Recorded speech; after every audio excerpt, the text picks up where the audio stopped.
develop the ability to analyze what the threat of human beings are and whether or not human beings are essential. Yeah, I'm not saying that having a regulatory agency is some panacea or reduces the risk to zero. There's still significant risk, even with a regulatory agency. Nonetheless, I think the good outweighs the bad, and we should have one.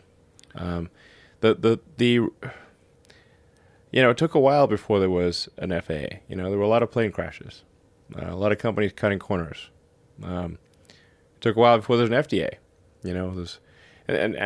What tends to happen is, some company gets desperate, they're on the verge of bankruptcy, and they're like, man, we'll just cut this corner, it'll be fine. And then, somebody dies, some of these like regulatory situations, like look at seatbelts.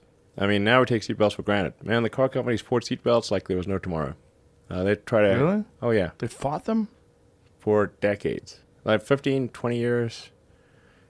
The data was absolutely clear that you needed seatbelts. Like seatbelts, you really needed seatbelts. Like the difference in fatalities and serious injuries of seatbelt, not seatbelt, is gigantic and obvious. It's not subtle. So, but still, the car companies fought seatbelts for, 10, 20 years. A lot of people died.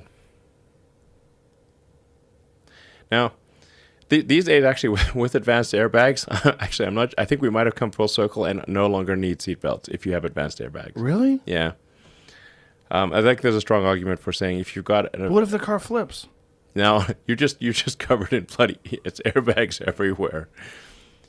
Modern airbags are so good, it'll blow your mind just how good the airbags are. And at Tesla, we even update the software to improve how the airbags deploy. So we'll calculate,